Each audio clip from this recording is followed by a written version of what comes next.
செயலை விதையுங்கள், பழக்கம் உருவாகும். குணத்தை விதையுங்கள், உங்கள் எதிர்காலம் உருவாகும். உங்கள் அனைவருக்கும் ஸ்நேகிதி சுபா சேனல் சார்பாக ஆத்மார்த்த வணக்கங்கள். இது உங்கள் தோழி சுபலக்ஷ்மி முத்துக்குமரன். ஒரு பொக்கிஷ கதை. அதாவது பொக்கிஷ கதைகள்ன்றது நாமளும் நம்ம சந்ததியினரும் தெரிஞ்சு புரிஞ்சு நம்ம வாழ்க்கைக்குள்ள எடுத்துக்க வேண்டிய ஒரு அருமையான கருத்துக்கள் உள்ள கதைகள். இன்னைக்கு கதையோட தலைப்பு சந்திப்பு. நான் கடவுளை சந்திக்கணும். தன் முன் இரு கை கட்டி மெல்ல முணுமுணுத்த சிறுவனை பரிவுடன் நோக்கினார் தமிழையா. ஏன் மணி? அன்புடன் கேட்டார். கலைந்த தலை, அவன் உயரத்தை விட பெரிய சட்டை, அழுக்கு நிறைந்த டிராயர் கிழிந்து நூல் நூலாய் தொங்கியது. கண்ணில ஒரு சோகம், ஏக்கம், சரியான உணவு இல்லாமல் வறண்ட தேகம். பெற்றோர் இல்லை, மாமாவிடம் வளர்கிறான். 10 வயது சிறுவனை வறுமை கோரமாக நசுக்கியது. சாப்பிட்டாயா? உடை வேண்டுமா? நான் வாங்கி தரட்டுமா? கனிவுடன் கேட்டார் தமிழையா. இல்லை என்று தலையாட்டினான் மணி. இன்று நீங்கள் உடை தந்து விடுவீர்கள். இது கிழிந்த பிறகு எத்தனை நாள் நான் பிறர் கையை எதிர்பார்த்து வாழ முடியும்? நான் படிக்க விரும்புகிறேன். பெரிய வேலைக்கு வந்து எனக்கு வேண்டியதை நானே வாங்கிக்குவேன். அதற்கு என்ன வழின்னு கேட்கணும். அவன் குரலில் ஒரு தீர்மானம். பேஷ் பேஷ், மிக அருமை, வியப்புடன் கைத்தட்டினார் தமிழையா. மணியும் பள்ளிக்கு சென்றவன்தான். அவன் பெற்றோர்கள் ஒரு சாலை விபத்தில் இறந்த பிறகு அவன் மாமாவிடம் வந்துவிட்டான். மாமாவுக்கு பால் வியாபாரம். மணியின் படிப்பை நிறுத்தி மாடு மேய்க்க அனுப்பிவிட்டார்.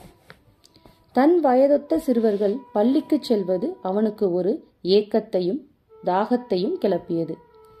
படித்து பெரிய வேலைக்கு சென்று வசதியாக வாழ விரும்பினான். வறுமை, பெற்றோரில்லாத ஏக்கம், படிப்பு நின்ற வேதனை என்று கடவுளிடம் கேட்க அவனுக்கு நிறைய கேள்விகள் இருந்தது. தமிழையா வீட்டுக்கு மணிதான் பால் ஊற்றுவான்.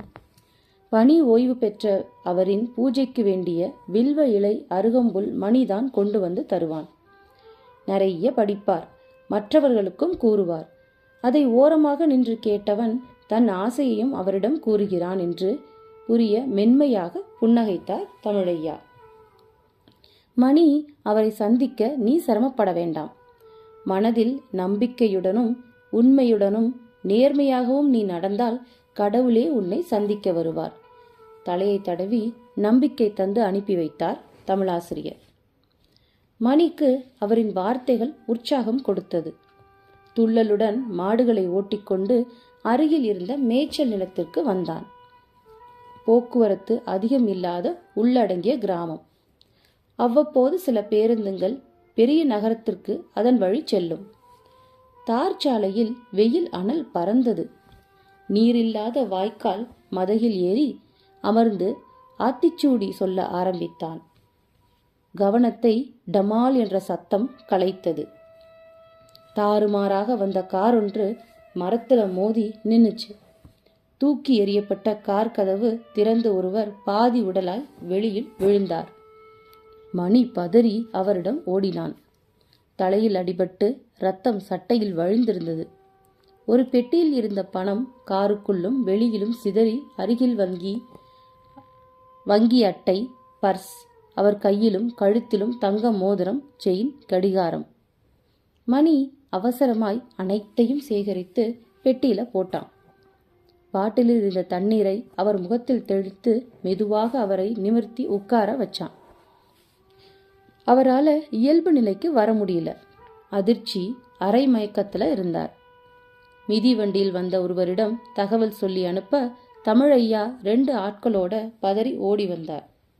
காரை விட்டு அவரை மெல்ல இறக்கி தன்னிடத்திற்கு அழைத்து சென்று முதலுதவி செய்த பின் மெல்ல கண் திறந்தவர் முதல் வேளையாக தன் உடைமைகளை சரிபார்த்தார். எல்லாம் சரியாக இருக்கிறதா? வெயிலுங்க, இரத்த அழுத்தம் அதிகரிச்சு மயக்கம் வந்து கார் கட்டுப்பாட்டை இழந்துச்சு. பையன் தெய்வம் மாதிரி வந்தான். நிலத்தை வித்த காசு 10 லட்சம் இருக்கு. பையன் நினச்சா தூக்கி இருக்கலாம், ஆனால் ரொம்ப நேர்மையாக என்னை காப்பாற்றி எல்லாத்தையும் பத்திரமா என்கிட்ட கொடுத்துட்டான். இவனுக்கு ஏதேனும் செய்யணும்னு நினைக்கிறேன் அப்படின்னு நெகிழ்வோட பேசினார் அவர். ஆலயம் கட்டுவதை விட ஒரு ஏழைக்கு எழுத்தறிவித்தல் உயர்வானது. தமிழையா கூறியதை கார்காரர் புரிஞ்சுக்கிட்டாரு. மணியை பற்றி கேட்க கேட்க அவர் மனம் நெகிழ்ந்தது. ஐயா, எனக்கு குழந்தைகள் இல்லை. நான் இவனை கூட்டிட்டு போய் படிக்க வைக்கிறேன். இவனுடைய நேர்மை என்னை ரொம்ப வியக்க வைக்குது. இவன் விரும்பும் அளவு நான் இவனை படிக்க வைக்கிறேன். இவங்க வீட்டில் பேசி சம்மதம் வாங்கித்தாங்க. இப்பவே கூட்டிட்டு போறேன்றவரை நம்ப முடியாமல் பார்த்தான் மணி. அவனோட உள்ளம் துள்ளியது. கடவுளை சந்தித்தாயா மணி? திகைத்து நின்றவனை பார்த்து புன்னகையுடன் கேட்டார் தமிழையா. மகிழ்ச்சியுடன் தலையாட்டினான் மணி. இந்த கதையில வர்ற கருத்துக்கள் ரொம்ப ஆழமானது. நம்மளோட நம்பிக்கை, அதாவது நம்மளோட நேர்மை, நம்மளோட பழக்க வழக்கங்கள் நமக்கு நல்ல சூழ்நிலையை உருவாக்கி தரும். நமக்கு வேண்டியதையும் நமக்கு நிறைவேற்றும். அந்த தான் கடவுள். இந்த கதையும் இதோட கருத்தும் உங்களுக்கு பிடிச்சிருந்தா நீங்கள் லைக் பண்ணுங்கள், ஷேர் பண்ணுங்கள். மறக்காமல் ஸ்நேகிதி சுபா சேனலை சப்ஸ்கிரைப் பண்ணுங்கள்.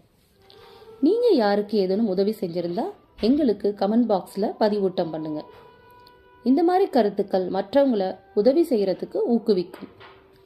உங்களோட உதவி மனப்பான்மை மேலும் மேலும் வளர வாழ்த்துக்கள். உங்கள்கிட்ட விடைபெறுவது உங்கள் தோழி சுபலட்சுமி முத்துக்குமரன். வாழ்க வளமுடன். ஆத்ம நமஸ்தே. ஹரே கிருஷ்ணா. வெற்றியுமதே.